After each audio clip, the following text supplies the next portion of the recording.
Welcome to asnnews. ప్రకాశం జిల్లాలోని సింగరాయకొండలో తీవ్ర విషాదం చోటు చేసుకుంది. దంపతులతో పాటు ఇద్దరు చిన్నారులు రైలు కింద పడి మృతి చెందిన ఘటన స్థానికంగా కలకలం రేపింది. వ్యవసాయాధికారి శ్రీహరి హత్య కేసులో సంచలన పరిణామం చోటు చేసుకుంది. ఈ కేసులో ప్రధాన నిందితుడిగా ఉన్న హరికృష్ణ తన కుటుంబంతో కలిసి సింగరాయకొండ వద్ద రైలు కింద పడి ఆత్మహత్య చేసుకున్నట్టు ఘటన కలకలం రేపింది. ఈ ఘటనలో హరికృష్ణ తన భార్యతో పాటు ఇద్దరు చిన్నారులు మృతి చెందినట్లు పోలీసులు తెలిపారు. సమాచారం అందుకున్న రైల్వే పోలీసులు, స్థానిక పోలీసులు ఘటన స్థలానికి చేరుకొని మృతదేహాలను స్వాధీనం చేసుకుని పోస్ట్ మార్టం నిమిత్తం ప్రభుత్వ హాస్పిటల్కి తరలించారు. ఘటనపై కేసు నమోదు చేసి అన్ని కోణాల్లో దర్యాప్తు కొనసాగిస్తున్నారు. పోలీసులు ప్రాథమిక విచారణలో ఆస్తి కోసం హరికృష్ణ తన సొంత బావ అయిన వ్యవసాయ అధికారి శ్రీహరిని హత్య చేసినట్లు వెల్లడైంది. ఈ కేసులో పోలీసులు దర్యాప్తు ముమ్మరం చేయడంతో తీవ్ర మనస్తాపానికి గురై హరికృష్ణ కుటుంబంతో కలిసి ఈ నిర్ణయం తీసుకున్నట్లు అనుమానిస్తున్నారు.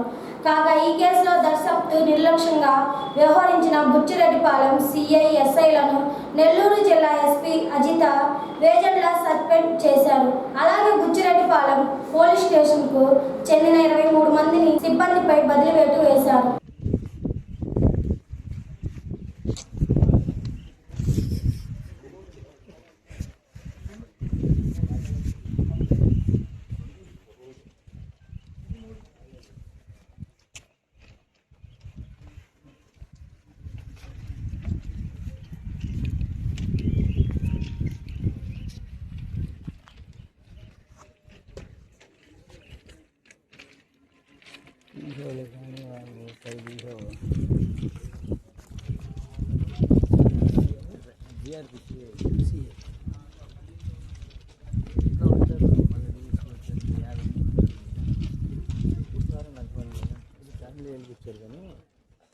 కేసులు బట్టి వస్తారయ్యా.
మలుపు తిరుగుతున్న ఆటోను మోటార్ బైక్ ఢీకొనడంతో పలువురు గాయాలు కాగా మరొకరు ప్రాణాపాయ స్థితిలో కొట్టుమిడుతులాడుతున్నారు.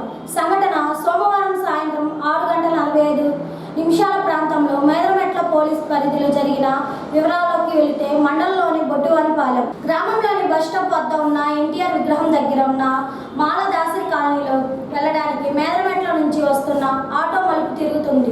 ఈ కార్యక్రమంలో అద్దంకి నుంచి రుద్రవరం గ్రామానికి చెందిన యువకులు ముగ్గురు మోటార్ బైక్పై మేదరమెట్ల వైపు వెళుతూ అదుపు తప్పి ఆటోను కొట్టారు.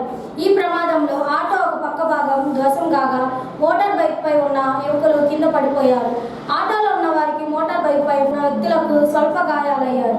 మోటార్ బైక్ నడుపుతున్న కొటికీల కిరణ్ వయసు 19 సంవత్సరాలకు మాత్రం ఈ ప్రమాదంలో మెడపై గాయాలు కాగా తీవ్ర రక్తస్రావమైన స్పృహ కోల్పోయి ప్రాణప్రాయంతో కొట్టుమిడుతులాడుతున్నారు.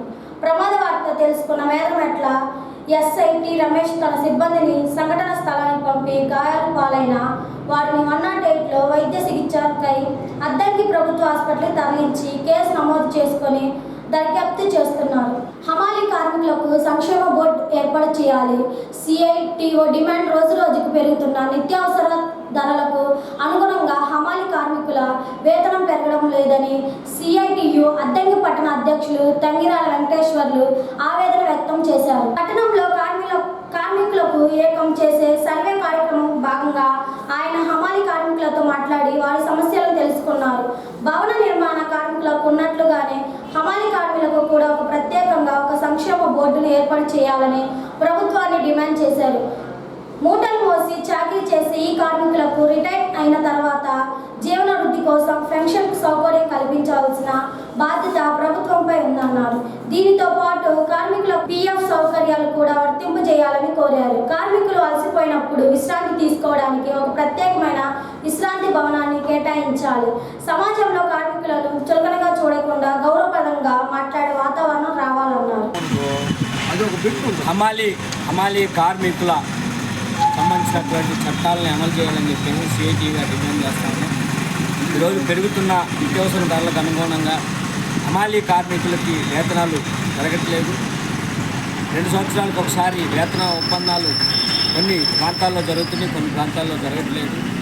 మేము డిమాండ్ చేస్తూ ఉన్నాం, హమాలీ కార్మికులకి ఇది ఏర్పాటు చేసి మామూలుగా భవన నిర్మాణ ఏదైతే దానికి సంబంధించినటువంటిది ఉందో అలాగే హమాలీ కార్మికులకు కూడా ఒక బోర్డుని ఏర్పాటు చేసి ఈ కార్మికులకి పెన్షన్ సౌకర్యం కల్పించాలని చెప్పేసి డిమాండ్ చేస్తూ ఉన్నాం. ఈరోజు ఓపికన్న నాళ్ళు మూటలు మోసి చాకరీ చేసి బతుకుతున్నారు. ఓపిక పోయిన తర్వాత వీళ్ళని ఎవరు ఆదరించాలి? అందుకని చెప్పేసి హమాలీ కార్మికులు మూటలు మోసేటువంటి వాళ్ళకి ప్రభుత్వం సంక్షేమ బోర్డుని ఏర్పాటు చేయాలి. రిటైర్డ్ అయినటువంటి కార్మికులకి పెన్షన్ సౌకర్యం కల్పించాలి. దాంతోపాటు ఈఎస్ఐ సౌకర్యం కల్పించాలి, పిఎఫ్ సౌకర్యం కల్పించాలి. అందుకని కార్మికులకి విశ్రాంతి తీసుకోవడానికి దీనికి సంబంధించినటువంటి ఒక విశ్రాంతి భవనాన్ని కానీ విశ్రాంతి ఒక ప్లేస్ని కేటాయించాలి. కార్మికుల్ని సులభంగా మాట్లాడేటువంటి భావన లేకుండా గౌరవంగా మాట్లాడేటువంటి భావన తీసుకురావాలని చెప్పేసి సిఐటిగా మేము డిమాండ్ చేస్తున్నాం. దీనికోసం ఈ నెల 30వ తేదీన ఒంగోలు కలెక్టర్ ఆఫీస్ దగ్గర కనీస వేతనాలను అమలు చేయమని చెప్పేసి సమాన పనికి సమాన వేతనం అమలు చేయాలని చెప్పేసి కార్మిక వర్గం మొత్తం ఐక్యంగా ఈరోజు హమాలి, అంగన్వాడీ, మిగతా అన్ని కార్మిక సంఘాలు, అందరు కార్మికులు, అసంఘటిత రంగ కార్మికులు, సంఘటిత రంగ కార్మికులు ఏకమై ఈ నెల 30వ తేదీ ఒంగోలు జిల్లా కలెక్టర్ ఆఫీస్ దగ్గర జరిగేటువంటి ధర్నా కార్యక్రమంలో పాల్గొని జయప్రదం చేయాలని చెప్పేసి మేము డిమాండ్ చేస్తున్నాం. దానికోసం ఈరోజు పట్టణంలోని కార్మిక వర్గాన్ని అందరిని ఏకం చేసేటువంటి సర్వే కార్యక్రమాన్ని జరుగుతూ ఉంది. ఈరోజు హమాలీ కార్మికులతో మాట్లాడటం జరిగింది. దీనికి సంబంధించినటువంటి బోర్డుని ఏర్పాటు చేయాలని చెప్పేసి కార్మికులు డిమాండ్ చేస్తూ ఉన్నారు. దాన్ని ప్రభుత్వం శక్తియుక్తంగా అమలు చేయాలని చెప్పేసి డిమాండ్ చేస్తూ ఉన్నాం. తంగిరాల వెంకటేశ్వర్లు, సిఐటియు అద్దంకి కదా చట్టం ఎవరు తీసుకొచ్చారు? కార్మిక సంఘాలు కలిసే కదా ఎంతో మంది త్యాగాలు చేసి ప్రాణాలు అర్పించి పోట్లాడితే ఈ చట్టాలు అనిచ్చారు. ఈ చట్టాలు లేకుండా పోతున్నాయి కదా అనేది. ఇప్పుడు కొంతమంది ఉంటారు, మనకి ఎందుకు రకాల వాళ్ళు ఉంటారు. మీరు పెద్దోళ్ళు ఉన్నారు కాబట్టి నచ్చ చెప్పి మేము వస్తాం, వాళ్ళతో నేరుగా మాట్లాడతాం. మేమేమి వాళ్ళు ఏంటంటే ఎర్రజెండా లేని బుర్రజెండా ఇవన్నీ ఏదో కొత్తోడు రావాలంటే 30 ఏళ్ళు 40 ఏళ్ళు సీట్ అమ్ముతున్నవాడు. ఇప్పుడున్న పరిస్థితి ఏంటి? ఒక సిమెంట్ కొట్టు ఓనర్కి 5,000 ఇచ్చారమంటున్నారు. డబ్బుకే 5,000 కట్టి మనం కాదు కాదు ఓనర్కి 5,000 ఇచ్చి మళ్ళీ చేరాలంట. జనం ఎగబడేది ఆయన డిమాండ్ అట్ట అయింది. తినగలుగుతాం 5 నెలలేం కదా. అట్లా ఉంది. ఒక్కసారిగా మనం 4 పోయేసరికి వాడికి డిమాండ్. ఇప్పుడు ఒంగోలు టౌన్లో ఉండేవి అన్నీ ఉన్నాయి. ఒక సీట్ వచ్చి 2 లక్షలు 3 లక్షలు 4 లక్షలు కూడా ఉంది. అన్నంతా అన్నంతా 1 లక్షల లోపే. విజయవాడలో 7 లక్షలు అంట. విజయవాడలో సీటు 7 లక్షలు అంట. అందుకని మేము పోయి వాళ్ళకి చెప్పే పని లేదు. మా నాయకత్వం అద్దంకి రూరల్లో విజయవంతంగా ముగిసిన సర్ ప్రక్రియ తహసీల్దార్ అద్దంకి నియోజకవర్గంలో పాటు అద్దంకి రూరల్లో పరిధిలో సర్ ప్రక్రియ 100% విజయవంతంగా ముగిసిందని అద్దంకి తహసీల్దార్ ఒక ప్రకటనలో తెలిపారు. అద్దంకి రూరల్ పరిధిలో మొత్తం 40,275 మంది ఓటర్లు ఉన్నారు. ఇప్పటి వరకు 15,901 మంది ఓటర్లు మరణించినట్లు నిర్దేశించారు. వేరే ప్రాంతాలకు శాశ్వతంగా వెళ్లిపోయిన వారు 440 మంది, 2 ప్రదేశాలకు ఓటు హక్కు కలిగి ఉన్నవారు 339 మంది, ఫారాలు సేకరించే సమయంలో అందుబాటులో లేని ఓటర్లు 857 మంది, ఇంకా తిరిగి రాని ఫారాలు 38 ఉన్నాయన్నారు. మొత్తంగా 3,265 మందికి సంబంధించిన ఓటర్ల తొలగింపు ప్రక్రియ జరుగుతుందని తహసీల్దార్ వివరించారు. ఈ కార్యక్రమాన్ని 100% విజయవంతం చేయడానికి సహకరించిన ఉన్నతాధికారులకు, సిబ్బందికి, ఓటర్లు మరియు బిఎల్ఏలకు ఆయన ప్రత్యేక కృతజ్ఞతలు తెలియజేశారు. 14/7/2026 ఉదయం 6 గంటలకు నాటికి సంతమాగులూరు మండలం 100%, బల్లికురవ మండలం 100%, అద్దంకి రూరల్ మండలం 100%, అద్దంకి అర్బన్ మండలం 100%, జై పangulooru మండలం 100%, కొరిసపాడు మండలం 100%, మొత్తం అద్దంకి అసెంబ్లీ నియోజకవర్గం డిజిటలైజేషన్ శాతం 100%. అందరికీ నమస్కారం. నేను అద్దంకి తహసీల్దార్ని మాట్లాడుతున్నాను. మనకి గత నెల 15 నుంచి ఈ రోజు వరకు ఎస్ఐఆర్ ప్రోగ్రాం జరుగుతుంది. ఇందులో భాగంగా మనం ఇంటింటికి ఎన్యూమరేషన్ ఫామ్స్ డిస్ట్రిబ్యూట్ చేయడం జరిగింది. అదేవిధంగా వాటిని మళ్ళీ రీకలెక్ట్ చేసి వాటిని డిజిటైజేషన్ చేయడం కూడా జరిగింది. ఈ క్రమంలో మనకు అద్దంకి రూరల్లో 40,275 మంది మొత్తం ఓటర్లు ఉండగా అందులో 1,591 మంది ఇప్పటి వరకు చనిపోయినట్టుగా నిర్ధారించారు. అదేవిధంగా పర్మనెంట్ షిఫ్ట్ అయిన వాళ్ళు 440 మంది, ఆల్రెడీ ఎన్రోల్డ్ అంటే 2 చోట్ల ఓటు ఉన్న వాళ్ళు 339, అలాగే ఈ ఫామ్స్ మనకి తిరిగి ఇవ్వడంలో ఆబ్సెంట్ అయిన వాళ్ళు 857 మంది, అదేవిధంగా అన్డిస్ట్రిబ్యూటెడ్ ఫామ్స్ అంటే మనకు మళ్ళీ ఎవరు తిరిగిన వాళ్ళు 38 మంది, ఓవరాల్గా 3,265 మంది మనకి ఈ విధంగా ఇదయ్యారు. ఇది మొత్తం కూడా 8.11% వచ్చింది. కాబట్టి ఈ ప్రక్రియ మనకి గత రాత్రితో 100% ముగిసింది. మన అద్దంకి రూరల్తో పాటు అద్దంకి కాన్స్టిట్యున్సీ మొత్తం కూడా 100% డిజిటైజేషన్ అనేది రాత్రితో ముగిసింది. ఇందుకు సహకరించిన అధికారులకి, ఉద్యోగస్తులకి, ఓటర్లకి, బిఎల్ఏలకి అందరికీ పేరు పేరున కృతజ్ఞతలు తెలియజేస్తున్నాను. Thank you. ప్రతి విద్యార్థికి ఆధార్ నమోదు అప్డేట్ తప్పనిసరి అని ఎంఈఓకు కేవి శ్రీనివాసరావు అన్నారు. అద్దంకిలోని చక్రాయపాలెం జడ్పీ పాఠశాలలో జరగనున్న ఆధార్ క్యాంపులను ఆయన మంగళవారం పరిశీలించారు. ఈ సందర్భంగా ఎంఈఓ మాట్లాడుతూ చాలా మంది విద్యార్థులు ఆధార్ లేకుండానే పాఠశాలలో చేరుతున్నారని, ప్రభుత్వ పథకాలు వర్తించాలంటే ఆధార్ తప్పనిసరి అని గుర్తు చేశారు. మండలంలోని చక్రాయపాలెం బొమ్మనంపాడు జడ్పీ పాఠశాల వద్ద ఈ నెల 14 నుండి 17 వరకు, 21 నుంచి 24 వరకు 2 విడతలుగా ఆధార్ క్యాంపులు నిర్వహిస్తున్నట్టు తెలిపారు. ఈ ప్రత్యేక ఆధార్ క్యాంపులతో పాటు అద్దంకి మున్సిపల్ ఆఫీస్ వద్ద సాధారణ ఆధార్ కేంద్రం అందుబాటులో ఉందన్నారు. డైరెక్టర్ స్వర్ణగ్రామం స్వర్ణ వార్డు వారి ఆదేశాల మేరకు అద్దంకి మండలంలో జడ్పీహెచ్ఎస్ బొమ్మనంపాడు, జడ్పీహెచ్ఎస్ చక్రాయపాలెంలో 14వ తేదీ నుంచి 17వ తేదీ వరకు, మరలా 21వ తేదీ నుంచి 24వ తేదీ వరకు స్పెషల్ ఆధార్ క్యాంపులు నిర్వహిస్తున్నాం. ఈ ఆధార్ క్యాంపుల్ని ప్రజలు, విద్యార్థులు సద్వినియోగం చేసుకోవాల్సిందిగా కోరుతున్నాం. మరి కొంతమంది విద్యార్థులు ఆధార్ లేకుండానే పాఠశాలలో చేరడం జరుగుతూ ఉంది. మరి వాళ్ళకి ఆధార్ ఉంటేనే తల్లికి వందనం వచ్చే అవకాశం ఉంటుంది కాబట్టి వెంటనే ఆధార్ తీసుకోవాలి. అలాగే ఫింగర్ ప్రింట్స్, ఐరిస్ అప్డేట్ చేయించుకోవాలి. అలాగే మ్యాండేటరీ బయోమెట్రిక్ అప్డేషన్ ఎంబీ కూడా చేయించుకోవడం చాలా అవసరం. అపార్ జనరేట్ చేయడానికి కూడా ఇవన్నీ అవసరం కాబట్టి తల్లికి వందనం అమౌంట్ పట్టడానికి అన్ని విషయాలకు కూడా ఇప్పుడు ఈ క్యాంపులు చాలా ఉపయోగపడతాయి. కాబట్టి మీకు దగ్గరలో ఉన్న బొమ్మనంపాడు కానీ, చక్రాయపాలెం హై స్కూల్లో కానీ వెళ్ళి ఈ ఆధార్ క్యాంపుల్ని సద్వినియోగం చేసుకోవాల్సిందిగా కోరుతున్నాం. అలాగే అద్దంకి మున్సిపల్ కార్పొరేషన్లో ప్రతిరోజు కూడా ఒక ఆధార్ క్యాంప్ ఉంటుంది. ఇది ఎక్కడికైనా వెళ్ళి చేయించుకోవాలి. తల్లిదండ్రులు ఈ విషయాలు గమనించాల్సిందిగా కోరుతున్నాం. ప్రసిద్ధి పుణ్యక్షేత్రమైన సింగల్కొండ ప్రసన్నాంజనేయ స్వామి దేవస్థానంలో అమావాస్య సందర్భంగా మంగళవారం 10,000 అరటి పండ్లతో పూజా కార్యక్రమం అత్యంత వైభవపేతంగా జరిగింది. అమావాస్య మంగళవారం కలిసి రావడంతో అద్దంకి చుట్టుపక్కల ప్రాంతాల భక్తులు అధిక సంఖ్యలో పాల్గొన్నారు. ఆలయ ప్రదక్షిణ, గణపతి పూజ, ధ్వజస్తంభం వద్ద పూజలు చేశారు. అనంతరం స్వామివారికి 10,000 అరటి పండ్లతో పూజా కార్యక్రమం నిర్వహించారు. ఈ సందర్భంగా ఆలయానికి వచ్చిన భక్తులకు అర్చకులు తీర్థ ప్రసాదాలు అందించి ఆశీర్వచనం చేశారు.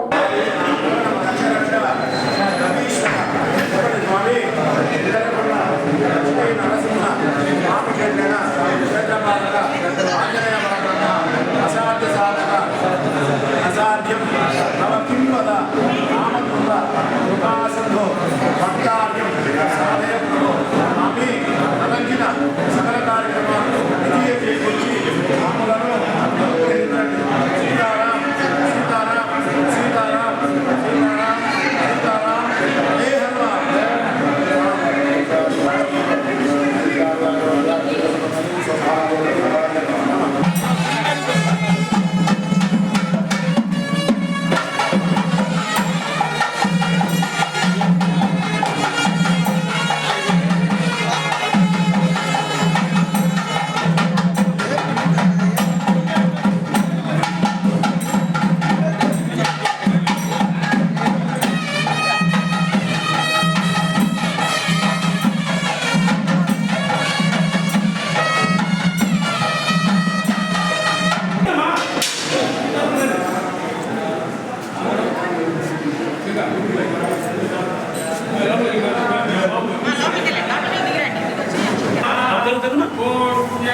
భక్తుల విజ్ఞప్తి శ్రీ ప్రసన్నాంజనేయ స్వామి వారి దేవస్థానం సింగనకొండలో ఈ రోజున అమావాస్య మంగళవారం తర్వాత నక్షత్రం పునర్వసు నక్షత్రం చాలా విశేషమైన నక్షత్రం. ఈ రోజున స్వామివారి దేవస్థానంలో ప్రతి నెల జరిగే పౌర్ణమి లక్షదోల్పాకు పూజ, అమావాస్య పట్టిపళ్ళ పూజ భక్తుల సహకారంతో సుమారు 81 నెలల నుంచి ఈ కార్యక్రమం జరుగుతుంది. భక్తుల సహకారంతో ఈ రోజున విశేషం ఏంటంటే అమావాస్య రోజున పునర్వసు నక్షత్రం రావటం. పునర్వసు నక్షత్రం అంటే రాముల వారి జన్మ నక్షత్రము. ఆంజనేయ స్వామి వారి ప్రీతికరమైన మంగళవారం రావడం. అందులో అమావాస్య అనేది చాలా విశేషమైన రోజు. ఈ రోజున ఉదయం స్వామివారి గోపూజ, బిందె తీర్థం, స్వామివారి మూలవరకు నిత్యాభిషేకం, సుప్రభాతం పూర్తయింది. తర్వాత భూమిదేవి వాస్తవ్యులు సల్లా శ్రీనివాస శర్మ గారి బృందం చేత ఈ రోజున ఈ 10,000 అరటిపళ్ళ పూజా కార్యక్రమం ఇప్పుడే ఆలయ ప్రదక్షిణము, ఆలయ పరివార దేవతలు దర్శనము, నారికేళ్ల ఫల సమర్పణ, హారతి అయిన తర్వాత మొదటి ఆవృత్తి కార్యక్రమం దేవాలయంలో జరుగుతుంది. కావున ఈ మంగళవారం అమావాస్య పునర్వసు నక్షత్రం రోజున స్వామివారి దర్శనం చేసుకొని స్వామివారి ఈ నారికేళ్ల ఫల పూజ తర్వాత నారికేళ్ల ఫలములతో దండలతో అలంకరణ చేస్తారు. ఆ అలంకరణ చూసి స్వామివారి తీర్థప్రసాదం స్వీకరించి స్వామి అనుగ్రహం పొందవలసిందిగా కోరుతున్నాం. అద్దంకి మండల సింగరకొండ మలుపులో ఘోర రోడ్డు ప్రమాదం తప్పింది. వెనుకొండ నుంచి అద్దంకి మీదుగా బయలుదేరిన వెనుకొండ డిపో బస్సు సింగరకొండ మలుపులోకి వచ్చిన సడన్ బ్రేక్ వేయడంతో బస్సు ద్విచక్ర వాహనంపై వస్తున్న వేళలో చెరువు దగ్గర గ్రామానికి చెందిన నాగూర్ బస్ వెనుక భాగానికి ఢీకొని స్వల్పంగా గాయపడ్డారు. స్థానికులు గమనించి 108 సిబ్బందికి భాగంగా సమాచారం అందించడంతో సంఘటన ఘటానికి చేరుకొని బాధితులకు ప్రమాద చికిత్స అద్దంకి ప్రభుత్వ హాస్పిటల్ తరలించారు. ఎక్కడి నుంచి వస్తున్నారు? అద్దంకి వస్తున్నారు. ఏ బండి మీద వస్తున్నారు మీరు?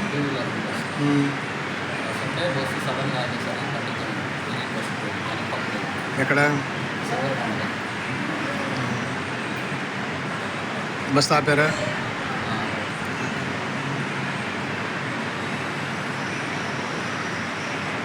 జూలై 17న నర్సరావుపేటలోని కోడెల శివప్రసాదరావు స్టేడియంలో కేంద్ర ప్రభుత్వ వివిధ పథకాల కింద లబ్ధిదారులకు రుణాలు పంపిణీ చేయనున్న చారిత్రాత్మక క్రెడిట్ అవుట్లెట్ ప్రోగ్రాం విజయవంతం నిర్వహణకు అన్ని శాఖల సమన్వయంతో పనిచేసే వకండి ఏర్పాటు పూర్తి చేయాలని రాష్ట్ర విద్యుత్ శాఖ మంత్రి పల్నాడు జిల్లా ఇన్ఛార్జ్ నుండి గొట్పాటి రవికుమార్ అధికారులకు ఆదేశించారు. ఈ కార్యక్రమానికి గౌరవ కేంద్ర ఆర్థిక శాఖ మంత్రి శ్రీమతి నిర్మలా సీతారాం, రాష్ట్ర ముఖ్యమంత్రి శ్రీ నారా చంద్రబాబు నాయుడు ముఖ్య అతిథులుగా హాజరు కానున్న నేపథ్యంలో ఈరోజు పల్నాడు జిల్లా కలెక్టర్ కార్యాలయంలో గౌరవ ఎంపీ శ్రీ లావు కృష్ణదేవరాయలు, జిల్లా ఎమ్మెల్యేలు, జిల్లా కలెక్టర్లు మరియు సంబంధిత శాఖ అధికారులతో కలిసి ఏర్పాట్లపై ఉన్నత స్థాయి సమీక్ష సమావేశం నిర్వహించారు. కార్యక్రమానికి వచ్చే ప్రజానిధులు, కూటమి నాయకులు, కార్యకర్తలకు ఎలాంటి అసౌకర్యం కలగకుండా భద్రత, ట్రాఫిక్ నియంత్రణ, పార్కింగ్, త్రాగునీరు, ఆహార వసతులు, వైద్య సేవలు తదితర ఏర్పాట్లు అత్యంత సమర్థవంతంగా పూర్తి చేయాలని కేంద్ర మంత్రి మరియు ముఖ్యమంత్రి పర్యటన నేపథ్యంలో ఎలాంటి అవాంఛనీయ ఘటనలకు తావు లేకుండా అన్ని శాఖలు అప్రమత్తంగా ఉండి సమన్వయంతో పనిచేయాలని మంత్రి గొట్పాటి రవికుమార్ ఆదేశించారు. అద్దంకి వైఎస్ఆర్సీపీ కార్యక్రమంలో సమన్వయకర్త డాక్టర్ చింతలపూడి అశోక్ కుమార్ మీడియాకు సమావేశం ఏర్పాటు చేశారు. ఈ సందర్భంగా ఆయన మాట్లాడుతూ విద్యుత్ శాఖ పనితీరు గురించి మంత్రివర్గులు గొట్పాటి రవికుమార్ రైతులను ఇబ్బందులకు గురి చేస్తున్నారని, గొట్పాటి రవికుమార్ కార్యాలయానికి వెళ్లి లెటర్ తీసుకువస్తే కొత్త ట్రాన్స్ఫర్లు విద్యుత్ కలెక్షన్ ఇస్తామని నానా ఇబ్బందులకు గురి చేస్తారని తీవ్ర విమర్శలు చేశారు. రైతులకు మేలు జరుగుతుంది అంటే తెలుగుదేశం పార్టీ వారు కాళ్ళు మొక్కడానికైనా నేను సిద్ధంగా ఉన్నానని ఆయన అన్నారు. ఇప్పటికైనా రాష్ట్ర విద్యుత్ శాఖ మంత్రి ప్రజలు రైతులు ఎదుర్కొంటున్న ఇబ్బందులను దృష్టిలో పెట్టుకొని పార్టీలకు అత్యంగా రైతులందరికీ నియంత్రణగా 9 గంటల నాణ్యమైన విద్యుత్ను సరఫరా చేయాలని, లేని ఏడల పరిస్థితులు చాలా తీవ్రంగా ఉన్నాయని ఆయన హెచ్చరించారు. మంత్రి విద్యుత్ శాఖ మంత్రి గొట్టిపాటి గారి ఇలాకాలోనే ఈ విధంగా రైతుల్ని విద్యుత్ కనెక్షన్ల కోసం తెలుగుదేశం పార్టీ ఆఫీస్ నుంచి రికమెండేషన్ లెటర్స్ తీసుకురమ్మడం అనేది చాలా దారుణం. 2 రోజుల క్రితం సంబంధిత అధికారులతో నేను పర్సనల్గా మాట్లాడటం జరిగింది. మాట్లాడినా కానీ వాళ్ళు కూడా సార్ మాకు పొలిటికల్ ప్రెషర్ ఉన్నాయి, నేను ఏమి చేయలేని సిచ్యువేషన్లో ఉన్నాను, కంపల్సరీగా లెటర్స్ తీసుకొస్తేనే మేము దాన్ని ఫార్వర్డ్ చేయగలము అంటున్నాం. ఆ విషయం మీద స్పందించి మేము మాట్లాడి ఇదంతా తీసుకొచ్చిన తర్వాత నిన్న మినిస్టర్ గారు మేము అద్దంకిలో దాదాపు 3000 కలెక్షన్లు ఇచ్చాము అనేది ఒక ఏదో ప్రెస్ నోట్ రిలీజ్ చేస్తున్నారు. నేను అడిగేది ఏంటంటే నిజంగా వ్యవసాయ విద్యుత్ కనెక్షన్లు 3000 ఇచ్చారా లేదా అద్దంకి మొత్తం కనెక్షన్స్ 3000 ఇచ్చారా అనేది తెలుసుకొని మాట్లాడదాం. బల్లికురవ మండలంలో మేము హైయెస్ట్ చేశారంటున్నారు. అదే బల్లికురవ మండలానికి సంబంధించింది మేము చూస్తున్నాం. 2 ఏళ్ల క్రితం అప్లై చేసి స్పందనలో పలుమార్లు ఫిర్యాదు చేసి ఇప్పటికీ కూడా విద్యుత్ కనెక్షన్ రాక తిరుగుతూనే ఉన్నటువంటి రైతుల్ని నేను మీ ముందు ఉంచుతున్నాను. ఎందుకు మీరు రెస్పాన్స్ అవ్వట్లేదు అనేది ఒకటి. రెండోది, అదేవిధంగా సంతమాగులూరు మండలంలో కూడా మేము అన్ని కనెక్షన్స్ ఇచ్చారు అంటున్నారు. సంతమాగులూరు మండలం కూడా సేమ్ అంతే. ఏ విధంగా అయితే మీరు రికమెండేషన్ లెటర్స్ తీసుకొస్తేనే చేస్తాము అంటే కాదు అని ఆ రైతులందరూ హైకోర్టులో రిట్ పిటిషన్ వేస్తే ఆ రిట్ పిటిషన్ని కోర్టు అధికారులకి సంబంధిత అధికారులకి గైడ్లైన్స్ ఇచ్చి పలానా టైంలోపు మీరు వాళ్ళకి కనెక్షన్స్ ఇవ్వండి అన్నారు. అది కూడా విస్మరించి అధికారులు అది చేయకపోతే మళ్ళీ తిరిగి ప్రస్తుతం వాతావరణ పరిస్థితుల్లో వరి సాగు చేయొద్దని మండల వ్యవసాయాధికారి కొర్రపాటి వెంకటకృష్ణ సూచించారు. పొలం పిలుస్తుంది కార్యక్రమంలో భాగంగా ధర్మవరం మరియు శంకరవడ్పాడు గ్రామాల్లో నిర్వహించిన కార్యక్రమంలో ఆయన మాట్లాడుతూ ఈ సంవత్సరం సూపర్ ఎల్ నినో ప్రభావం వలన వర్షపాతం తక్కువగా నమోదవుతుంది. అన్ని బోర్డుల కింద వరి సాగు చేయవద్దని సూచించారు. ప్రయత్నాలు పంటలు సాగు చేయాలని సూచించారు. వ్యవసాయ శాఖ ద్వారా రాయితీపై కందులు మరియు మినుములు అందించమని, కావాల్సిన రైతులు ఆయా రైతు సేవా కేంద్రాల వద్ద సంప్రదించాలని సూచించారు. ఉద్యాన అధికారిని దీప్తి మాట్లాడుతూ పామాయిల్ సాగుకు ప్రభుత్వం 100% రాయితీని అందిస్తున్నట్లు రైతులు అవకాశం ఉపయోగించుకోవాలని సూచించారు. కార్యక్రమంలో ఆత్మ బ్లాక్ టెక్నాలజీ మేనేజర్ శేషారావు, వ్యవసాయ విస్తరణ అధికారి కోటేశ్వరమ్మ, గ్రామ వ్యవసాయ సహాయకులు, వ్యవసాయ విస్తరణ అధిక కోటేశ్వరరావు, గ్రామ వ్యవసాయ సహాయకులు శేషయ్య, రాణి తదితరులు పాల్గొన్నారు.